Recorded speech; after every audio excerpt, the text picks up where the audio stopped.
एक समय की बात है। एक बार चित्तौड़गढ़ के राजा सूर्य प्रताप की तबीयत अचानक से बिगड़ गई। कई वैद्यों को उनकी जांच के लिए बुलाया गया, लेकिन किसी को भी उनकी बीमारी का कारण पता नहीं चल पाया। वैद्य जी, क्या आपने महाराज की जांच की? क्या आपको पता चल पाया कि उन्हें आखिर कौन सी बीमारी हुई है? नहीं मंत्री जी, मुझे माफ कर दीजिए। मैं भी महाराज की बीमारी का पता नहीं लगा सका। बाकी वैद्यों की तरह मुझे भी समझ नहीं आ रहा कि आखिर महाराज को कौन सी बीमारी हुई है। इस तरह एक के बाद एक बड़े से बड़े वैद्यों को बुलाया गया, लेकिन उनमें से किसी को भी महाराज की बीमारी का कारण पता ना चल सका। अंत में मंत्री जी ने परेशान होकर हर तरफ ये सूचना भेजी कि जो कोई भी महाराज का इलाज करके उन्हें स्वस्थ कर देगा, वे उसे राज दरबार की तरफ से मुंह मांगा इनाम देंगे। बहुत ही कम समय में यह सूचना हर तरफ फैल गई और अगले ही दिन राज दरबार में एक बहुत ही बड़े वैद्य पहुंचे। मंत्री जी, ये वैद्य काफी दूर से आए हैं और इनका दावा है कि ये महाराज को स्वस्थ कर सकते हैं। अगर इनका दावा है कि ये महाराज को स्वस्थ कर सकते हैं, तो आप इन्हें अति शीघ्र ही महाराज के कक्ष में ले जाइए। जो आज्ञा मंत्री जी। इसके बाद वैद्य जी महाराज के कक्ष में जाते हैं और उनकी जांच करते हैं ताकि वो पता लगा सकें कि आखिर महाराज को क्या बीमारी हुई है। क्या हुआ वैद्य जी? क्या आपने महाराज की जांच की? क्या आपको पता लग पाया कि महाराज को आखिर कौन सी बीमारी हुई है? मंत्री जी, मुझे लगता है महाराज की हालत नाजुक है और हमें जल्द ही उनका इलाज शुरू करना पड़ेगा, वरना काफ़ी देर हो जाएगी। मुझे लगता है कि मुझे उनकी बीमारी का कारण समझ आ गया है।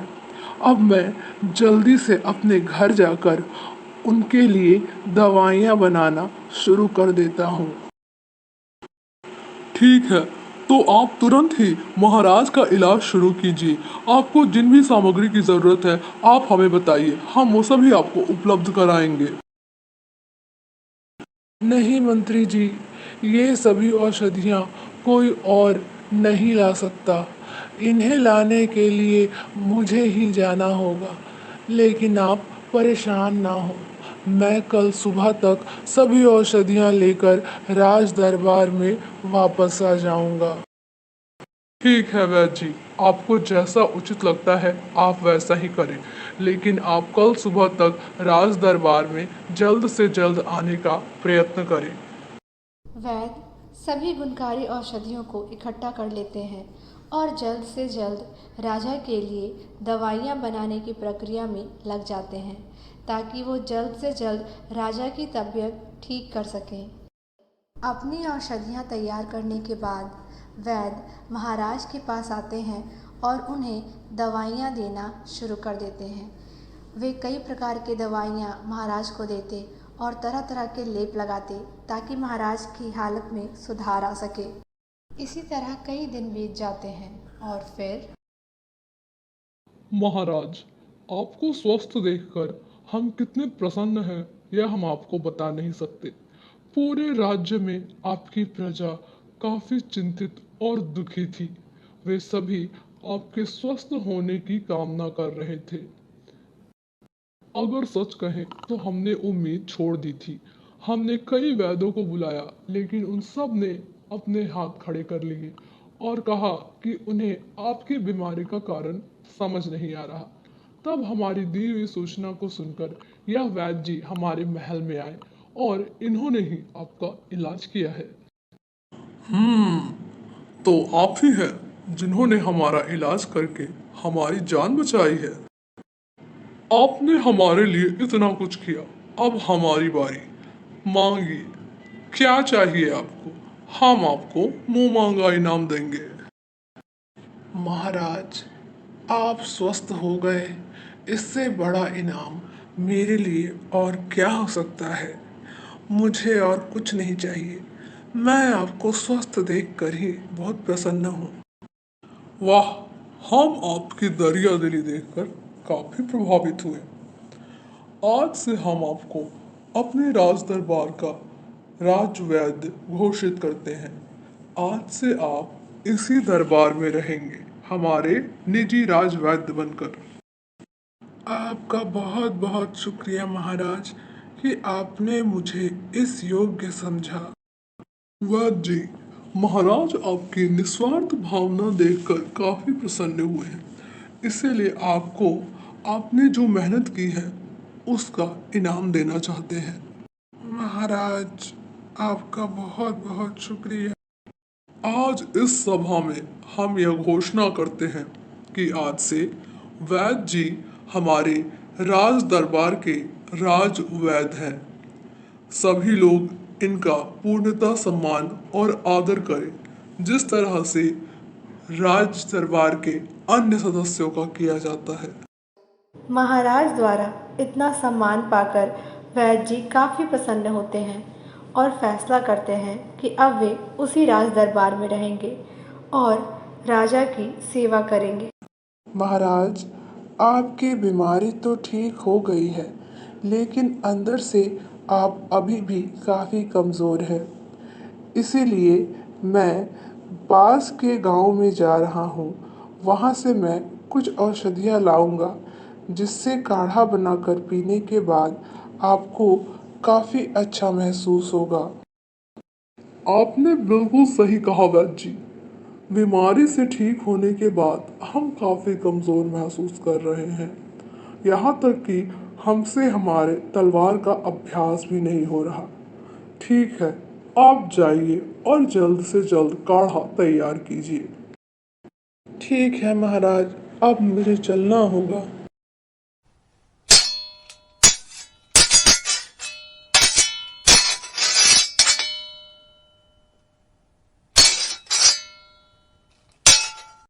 वाह, क्या बात है मंत्री जी। तलवारबाजी में तो आपका मुकाबला कोई नहीं कर सकता। बहुत अच्छे। अब चलिए, जरा हमारे साथ भी दो दो हाथ हो जाए। नहीं नहीं महाराज, अभी इस अवस्था में आपके लिए ये सब चीजें ठीक नहीं होंगी। आप अभी तक पूरी तरह से स्वस्थ नहीं हुए हैं। जी हाँ महाराज, मंत्री जी बिल्कुल सही कह रहे हैं। इस अवस्था में आपका तलवार अभ्यास करना बिल्कुल भी उचित नहीं होगा। नहीं नहीं, ऐसा बिल्कुल भी नहीं है। दरअसल हमने कल ही वैद्य जी द्वारा बनाया गया काढ़ा पिया था और तब से हमें काफी बेहतर महसूस हो रहा है। ठीक है, अब हम चलते हैं, हमारी दवा का समय हो गया है। और साथ ही साथ हमें वैद्य जी के साथ कुछ बातों पर विचार भी करना है। देख रहे हैं मंत्री जी, आपको नहीं लगता कि बहुत ही कम समय में यह वैद्य महाराज के कुछ ज्यादा ही समीप आ गया है? महाराज अब हर छोटी छोटी बातों पर आपके बजाय उसी से परामर्श लेते हैं। यह बात तो तुमने बिल्कुल सही कही है। मैं भी यह बदलाव काफी दिनों से देख रहा हूँ। मुझे लगता है अब हमें हमारी योजना को अंजाम देने का समय आ गया है। तुम आज ही रात उस वैद्य के घर जाओ और उसने जो महाराज के लिए काढ़ा बनाया है, तुम उसमें जाकर विष मिला दो। इससे हमारी दोनों परेशानियां दूर हो जाएंगी। विष वाला काढ़ा पीकर महाराज की जान उसी समय चली जाएगी और महाराज की हत्या के आरोप में उस वैद्य को भी सजाए मौत मिल जाएगी और इसके बाद सिंहासन पर मेरा अधिकार हो जाएगा। मंत्री जी, आप बिल्कुल निश्चिंत रहिए। आप जैसा कहेंगे मैं वैसा ही करूंगा। मैं आज ही रात जाता हूँ और महाराज के लिए जो काढ़ा बनाया गया है उसमें विष मिला देता हूँ। महाराज के लिए मैं जो इतने दिनों से काढ़ा बनाने का प्रयास कर रहा था, आखिर वो पूरा हो गया। महाराज जब इस काढ़े को पिएंगे तो उनकी उम्र और भी ज़्यादा बढ़ जाएगी। अब बस कल सुबह होने का इंतज़ार है। सुबह होते ही मैं ये काढ़ा महाराज को दे दूंगा।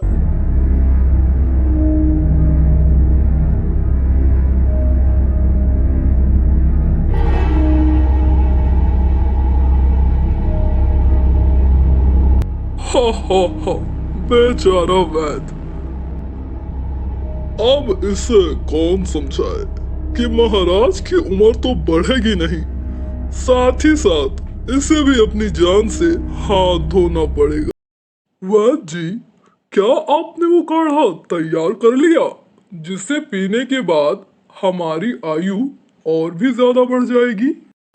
जी हाँ महाराज, आखिर इतने दिनों की मेहनत के बाद आपके लिए मैं जो काढ़ा बना रहा था वो तैयार हो गया है।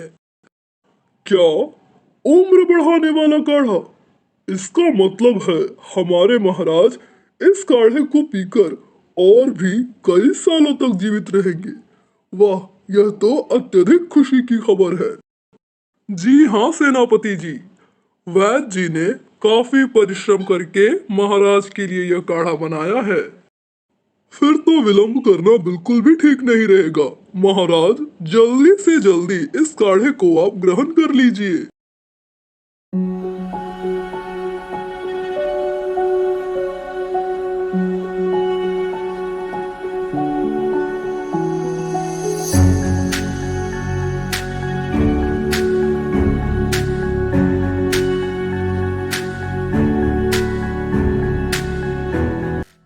सेनापति, फौरन इस वैद्य को गिरफ्तार करके कारागार में डाल दो। मुझे लगता है इसने महाराज के काढ़े में विष मिला दिया है। नहीं नहीं मंत्री जी, ये आप क्या कह रहे हैं? मैं भला महाराज को विष क्यों दूंगा? महाराज की हत्या करके मुझे आखिर क्या मिलेगा? मैं तो इतने सालों से उनकी सेवा कर रहा था। बात तो तुम्हारी बिल्कुल ठीक है। चलो, अगर थोड़ी देर के लिए मैं मान भी लूं कि तुमने महाराज को विष नहीं दिया है, फिर भी और कौन तुम्हारी बातों पर विश्वास करेगा? सबको यही लगेगा कि तुमने ही महाराज को मारा है। यह तो आपने बिल्कुल सही कहा मंत्री जी। इसकी बात पर तो कोई विश्वास नहीं करेगा। अब तो इसे मृत्यु दंड मिलकर ही रहेगा। वैसे भी इसने हमें बहुत परेशान किया है। हाँ, इस बात की वजह से इससे पहले भी हमें काफी परेशानी हुई थी। पिछली बार भी इसने हमारी योजना को विफल कर दिया था।